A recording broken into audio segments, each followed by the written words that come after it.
Jedda-Khan Blue Eel. My collection name is Jedda-Khan. I'm from USA, based in New York City, and I'm here at FEMA 2018 in Dakar. The last time I believe was 2011 was the last time, and my first time showing was in 2005. Yes, I've been to FEMA 3 times, in Niger, of course, and it's the first time in Morocco, and I'm excited to be here.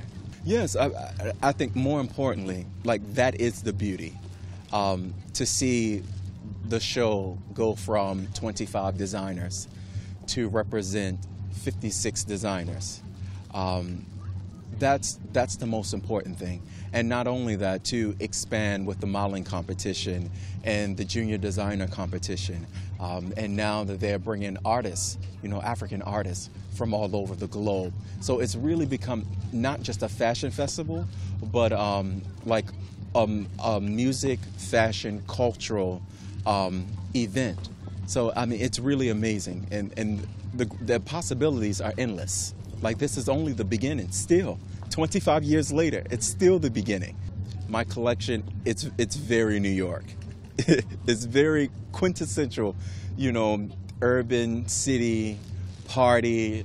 It's such a mixture of, culture, style. I think the one thing that's my signature that really brings everything together is high fashion. I'm really into luxury.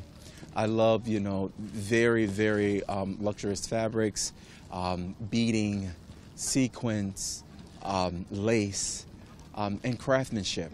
So even though the aesthetic may change from collection to collection, one thing that remains is the signature of very high-end luxury. I think that's the best thing for artists, is to travel and experience other cultures and come into events like FEMA. It's one of the best places to be for a designer, because you see such rich culture from so many designers that you would never see before, that never had the opportunity on a global stage to actually show.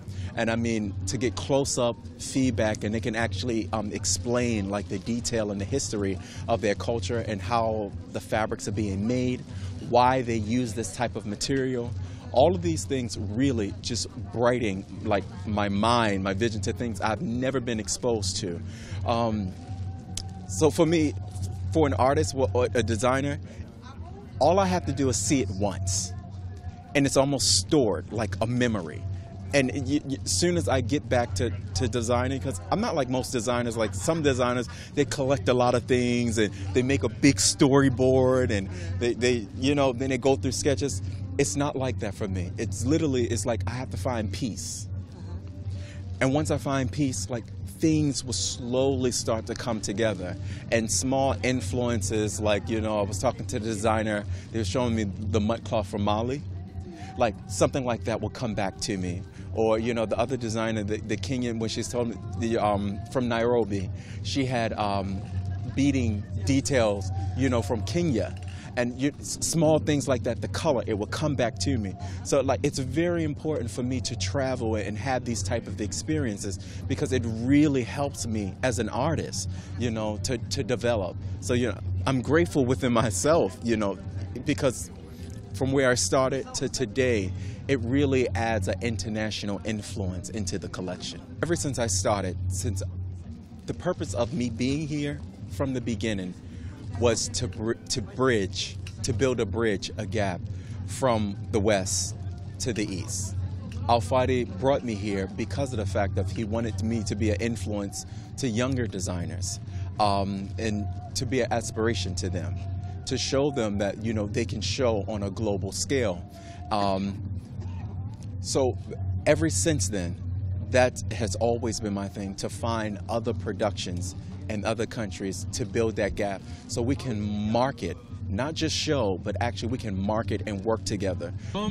For the future, for me, I really believe more of what I was stating, to network, to actually bring small pieces of the collection to be sold here in select countries and specialty boutiques. So that's what I'm working with now, networking with a lot of people to see exactly how we can do that, because I'm more interested in, expanding international on the continent of Africa. More importantly, yes, that is the future. Everything else is developed. This is next. This is not just next, it's now. It's happening now.